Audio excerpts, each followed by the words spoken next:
Hello guys, welcome to cooperative study buddy. ഇന്ന് നമുക്ക് negotiable instrument act 1881 കുറിച്ച് കുറച്ച് പഠിക്കാം. ഇന്നത്തെ ടോപ്പിക്ക് നെഗോഷ്യബിൾ ഇൻസ്ട്രുമെന്റ് ആക്ട് 1881. ഈ നെഗോഷ്യബിൾ ഇൻസ്ട്രുമെന്റ് ആക്ട് 1881 ആണെങ്കിലും ഇത് നിലവിൽ വന്നത് 1/3/1882 ഓക്കെ. നെഗോഷ്യബിൾ ഇൻസ്ട്രുമെന്റ് ആക്ട് നിലവിൽ വന്നത് 1/3/1882. ഇത് ഡ്രാഫ്റ്റ് ചെയ്തത് ഇന്ത്യൻ ലോ കമ്മീഷനാണ്. ഇന്ത്യൻ ലോ കമ്മീഷൻ ഇത് ബ്രിട്ടീഷുകാരുടെ കാലത്താണെന്ന് ഓർക്കണം. ഓക്കെ, അപ്പോൾ ഈ നെഗോഷ്യബിൾ ഇൻസ്ട്രുമെന്റ് ആക്ട് എന്ന് പറഞ്ഞാൽ എന്താണ്? ഈ നെഗോഷ്യബിൾ ഇൻസ്ട്രുമെന്റ് ആക്ടിനകത്താണ് നമുക്ക് promissory note, bill of exchange, cheque, പിന്നെ holder in due course, payment in due course, bearer instrument, negotiation, endorsement എന്നൊക്കെ കുറിച്ച് പറയുന്നത്. ഇതിനെ പറ്റി എല്ലാം പറയുന്നതാണ് നെഗോഷ്യബിൾ ഇൻസ്ട്രുമെന്റ് ആക്ട്. ഓക്കെ, നമുക്ക് അതിനകത്ത് കുറച്ച് കാര്യങ്ങൾ നമുക്ക് സെക്ഷൻ വൈസ് ഒന്ന് നോക്കാം ആദ്യം. അതായത് നെഗോഷ്യബിൾ ഇൻസ്ട്രുമെന്റ് ആക്ടിനകത്ത് സെക്ഷൻ 4 എന്ന് പറയുന്നത് പ്രോമിസറി നോട്ടിനാണ്.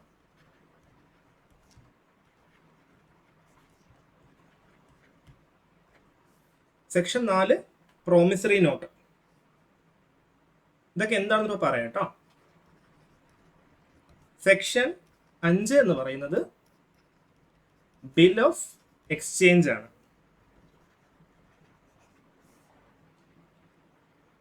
ഇനി സെക്ഷൻ 6 എന്ന് പറയുന്നത് ചെക്കാണ്. അതായത് സെക്ഷൻ 4 പ്രോമിസറി നോട്ട് കുറിച്ച് പറയുന്നത്, അതായത് പ്രോമിസറി നോട്ട് എന്താണ്, അതിന്റെ കാര്യങ്ങൾ. പിന്നെ സെക്ഷൻ 5 എന്ന് പറയുന്നത് ബിൽ ഓഫ് എക്സ്ചേഞ്ച് ആണ്. സെക്ഷൻ 6 എന്ന് പറയുന്നത് ചെക്കാണ്. ഇനി സെക്ഷൻ 8 ഹോൾഡറിനെ കുറിച്ച് പറയുന്നു.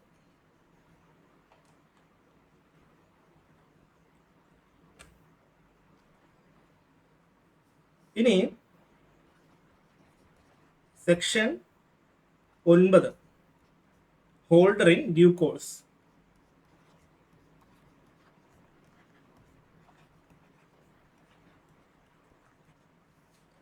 Section 9 holder in due course.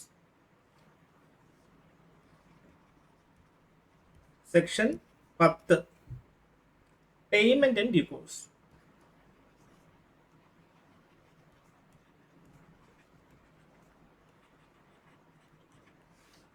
Section 10 payment in due course.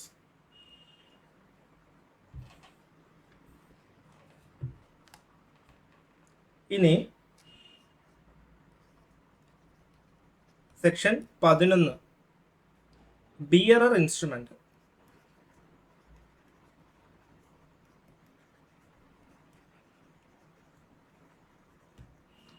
Bearer instrument.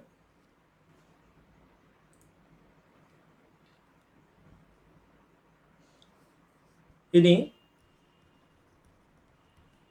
Section 13 order instrument.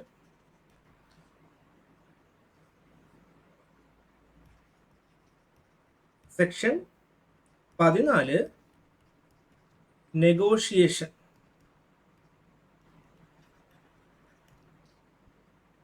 എന്താണ് സെക്ഷൻ 14 നെഗോഷിയേഷനെ കുറിച്ച് പറയുന്നത്. സെക്ഷൻ 15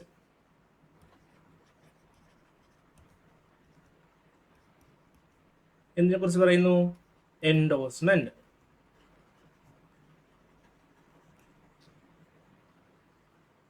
അപ്പോൾ നമ്മൾ പറഞ്ഞു നെഗോഷ്യബിൾ ഇൻസ്ട്രുമെന്റ് ആക്ട് 1881 ഉള്ളതാണ്. അത് ആക്ട് 26 അറിയപ്പെടുക. Act 26 of 1881. അത് നിലവിൽ വന്നത് 1/3/1882. അത് ഇന്ത്യൻ ലോ കമ്മീഷനാണ് ഡ്രാഫ്റ്റ് ചെയ്തത്. ഇതിനകത്ത് കുറച്ച് ഇമ്പോർട്ടൻറ്റ് സെക്ഷൻസ് നമ്മൾ പറഞ്ഞു. Section 4 promissory not, section 5 bill of exchange, section 6 check, section 8 holder, section 9 holder in due course, section 10 payment in due course, section 11 bearer instrument, section 13 order instrument, section 14 negotiation, section 15 endorsement. ഇത്രയും നമ്മൾ പറഞ്ഞു. A negotiable instrument is A document guaranteeing payment either on demand or at a set time, which is transferable by delivery or by endorsement and delivery. അതിൻ്റെ definition നിങ്ങൾ പഠിക്കേണ്ട, നിങ്ങൾ കേട്ടിരുന്നാൽ മതി എന്താണെന്നുള്ളത്. അതിൻ്റെ എക്സാമ്പിൾസ് ആണ് promissory note, bill of exchange, check. ഇതൊക്കെ ഇനി നമ്മൾ പഠിച്ചു. നെഗോഷ്യബിൾ ഇൻസ്ട്രുമെന്റ് എന്ന് പറയുന്നത്, a negotiable instrument is a document guaranteeing payment either on demand or at a set time, which is transferable by delivery or by endorsement and delivery എന്നാണ് പറയുക. ഇനി അതായത് ഏതൊക്കെ ടൈപ്പ് നെഗോഷ്യബിൾ ഇൻസ്ട്രുമെന്റ് ഉണ്ട് എന്നുള്ളതുണ്ട്. അതായത് നമ്മളിപ്പോൾ പഠിച്ചു promissory note, bill of exchange, check. ഇതൊക്കെ ഇതിൽ പ്രോമിസറി നോട്ട് എന്ന് പറഞ്ഞാൽ എന്താണ്? എ പ്രോമിസറി നോട്ട് എന്ന് പറഞ്ഞാൽ a written promise to pay a certain sum of money to a specified person or bearer. ഒന്ന് എഴുതിയിട്ടുള്ള ഒരു ഡോക്യുമെന്റ് ആണെന്ന് വെച്ചോ. അതിൽ ഒരു സർട്ടൈൻ എമൗണ്ട് ഓഫ് മണി ഒരു സ്പെസിഫൈഡ് ആയിട്ടുള്ള വ്യക്തിക്ക് കൊടുക്കാം എന്ന് പറഞ്ഞിട്ടുണ്ടാവും. ബിൽ ഓഫ് എക്സ്ചേഞ്ച് എന്ന് പറഞ്ഞാൽ section 5, an order written by one person directing another to pay a specific sum to a third party or bearer. മൂന്നാമതൊരാൾക്ക് കൊടുക്കാൻ വേണ്ടിയിട്ടുള്ള ഒരു റിട്ടൺ ഓർഡറിനെയാണ് എന്താ പറയുക? ബിൽ ഓഫ് എക്സ്ചേഞ്ച് ആയിട്ട് പറയുക. ചെക്ക് എന്ന് പറഞ്ഞാൽ എന്താണ്? A bill of exchange drawn on A banker payable on demand. ബാങ്കിന് കൊടുക്കുന്നതാണ് കേട്ടോ. ബാങ്കാണ് അതെന്ത് ചെയ്യുക? കൊടുക്കുക. അതായത് A bill of exchange drawn on A banker payable on demand. അതായത് ഡിമാൻഡ് ചെയ്യുമ്പോഴത്തേക്ക് പേയ്മെന്റ് കൊടുക്കുക എന്നുള്ളതാണ് കാണിക്കുക. അപ്പോൾ എല്ലാവരും ചെക്ക് കണ്ടിട്ടുണ്ടാവും തോന്നുന്നു. പുതിയ പിള്ളേർ ചിലപ്പോൾ കണ്ടു കാണൂല. പിന്നെ holder and holder in due course എന്താണ്? ഹോൾഡർ എന്ന് പറഞ്ഞാൽ a person entitled to the possession of the instrument and the right to recover its amount. ഒരു വ്യക്തി ആ ഒരു ഇൻസ്ട്രുമെന്റ് റൈറ്റ്ഫുള്ളി പൊസസ് ചെയ്യാൻ വേണ്ടിയിട്ട് അത് ഉള്ള ആള്. ഇനി അതിൻ്റെ ആ പൈസ റിക്കവർ ചെയ്യാനും അയാൾക്ക് അധികാരം ഉണ്ടായിരിക്കും. ഇനി ഹോൾഡർ ഇൻ ഡ്യൂ കോഴ്സ് എന്താണ്? A person which possess the instrument for consideration in good faith and without notice of prior defects. അതാണ് ഹോൾഡർ ഇൻ ഡ്യൂ കോഴ്സ് എന്ന് പറയുന്നത്. ഇനി പേയ്മെന്റ് ഇൻ ഡ്യൂ കോഴ്സ് എന്താണ്? സെക്ഷൻ 10 പറയുന്നത് payment made in good faith to the rightful holder as per the instrument's term discharges liability.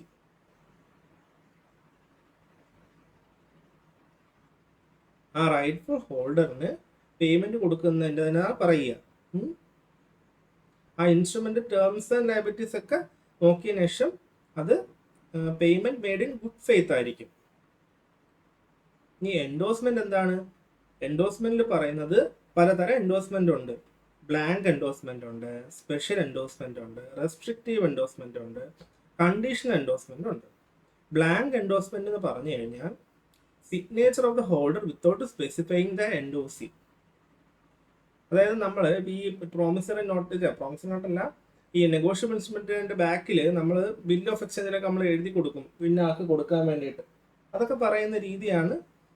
അതിൽ signature of holder without specifying the എൻഡോസി, ആർക്കാണ് കൊടുക്കുന്നതെന്ന് വ്യക്തമായിട്ട് പറയാതെ കൊടുക്കുന്നതിനാണ് blank endorsement എന്ന് പറയുന്നത്. ഈ സ്പെഷ്യൽ എൻഡോഴ്സ്മെന്റ് എന്ന് പറഞ്ഞാൽ specifies a person to whom the instrument is transferred.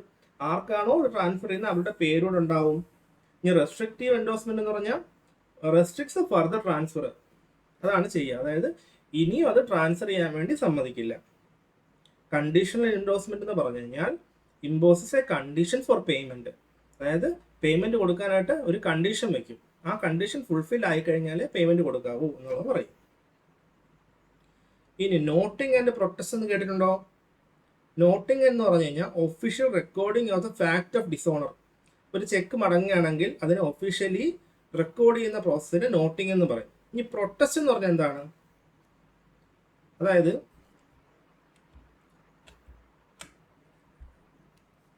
Noting എന്ന് ആദ്യം പറയാം. നോട്ടിംഗ് എന്ന് പറഞ്ഞു കഴിഞ്ഞാൽ official recording of the fact of dishonour. Official recording of the fact of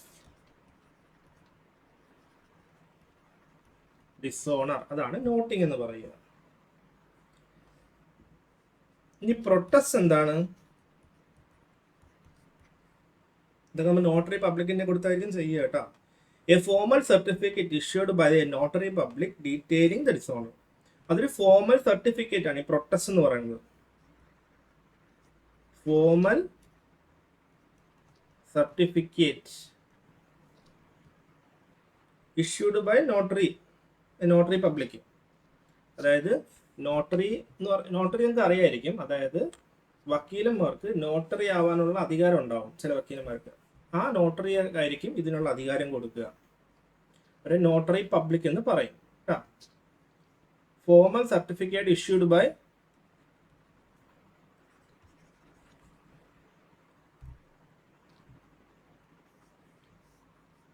A notary public detailing the dishonour.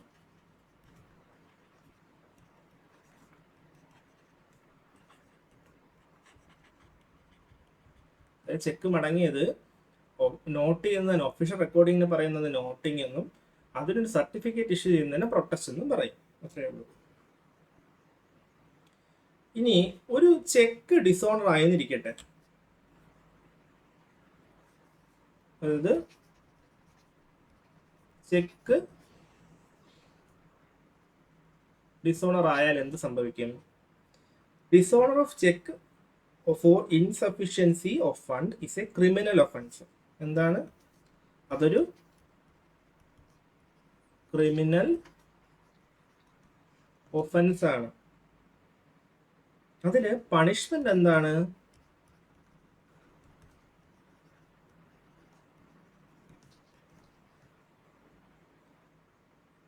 2 വർഷം വരെ ഇംപ്രിസൺമെന്റ്. അതായത്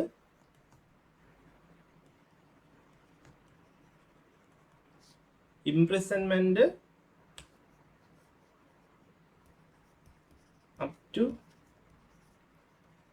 2 years or a fine up to 2 times the amount of check or both. അതായത് imprisonment up to 2 years അല്ലെങ്കിൽ fine up to twice the amount. ചെക്കിന്റെ amount എത്രയാണ് അതിന്റെ ഇരട്ടി, അല്ലെങ്കിൽ രണ്ടും. അത് കോടതി തീരുമാനിക്കും കേട്ടോ. സെക്ഷൻ 138 ഇത് പറയുക കേട്ടോ. ഇനി നമുക്കറിയാം ഈ നെഗോഷ്യബിൾ ഇൻസ്ട്രുമെന്റിന്റെ പേയ്മെന്റ് ടൈം എപ്പോഴായിരിക്കും? അതായത് എപ്പോഴാണോ അത് മെച്യൂർ ആവുന്നത്, മെച്യൂരിറ്റി ഡേറ്റ്, അല്ലെങ്കിൽ ചെക്ക് എപ്പോഴാണോ അത് ഡിമാൻഡിൽ കൊടുക്കുക, അത് എപ്പോഴാണ് ചെക്കിന്റെ ഡിമാൻഡ് വയ്ക്കുക അന്ന്.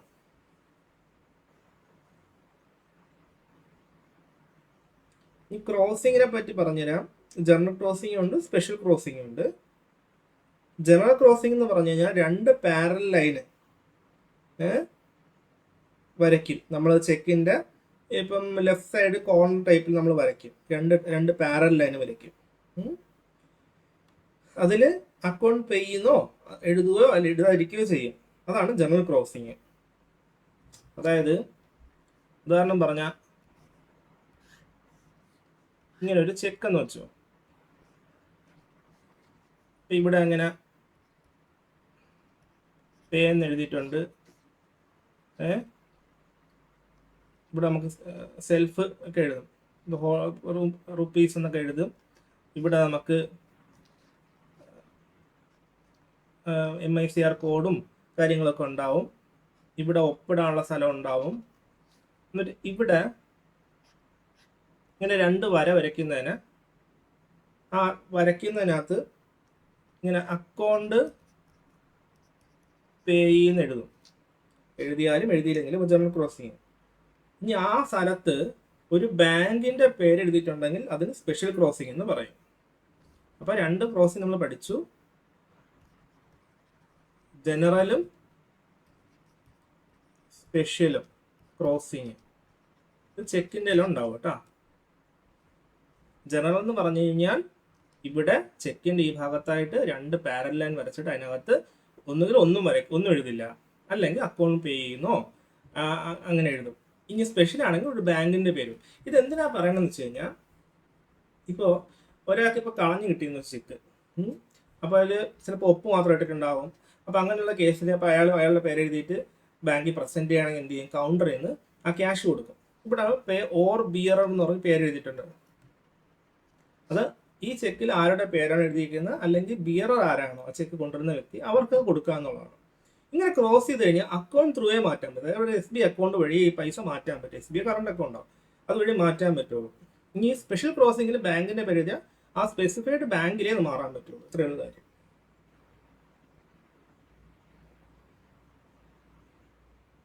ഇനി ചെക്ക് ട്രാൻസാക്ഷൻ സിസ്റ്റം നിങ്ങൾ കേട്ടിട്ടുണ്ടാവും, CTS. അതായത് ഡിജിറ്റൈസേഷൻ ഓഫ് ചെക്ക് ക്ലിയറിങ്. അതായത് നമ്മുടെ ചെക്ക് പണ്ടാണെങ്കിൽ ഒരു ബാങ്ക് വേറൊരു ബാങ്കിന്റെ ചെക്ക് ഒരാൾ പ്രസന്റ് ചെയ്യും. ഉദാഹരണം എനിക്കൊരു ചെക്ക് കിട്ടി, എനിക്കിപ്പോൾ SBIയിലാണ് അക്കൗണ്ട്, എനിക്ക് ഫെഡറൽ ബാങ്കിന്റെ ചെക്ക് കിട്ടിയെന്നിരിക്കട്ടെ.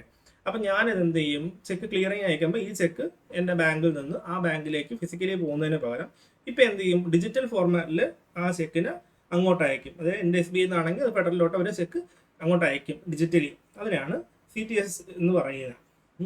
അത് പെട്ടെന്ന് നമ്മളെ ചെക്ക് അവിടെ നിന്ന് മാറി കിട്ടാൻ വേണ്ടി സഹായിക്കുന്നു. ഓക്കെ, ഞാൻ പറഞ്ഞ് മനസ്സിലായി തോന്നുന്നു. എന്തെങ്കിലും ഉണ്ടെങ്കിൽ എനിക്ക് മെസ്സേജ് അയയ്ക്കുക. Okay, thank you.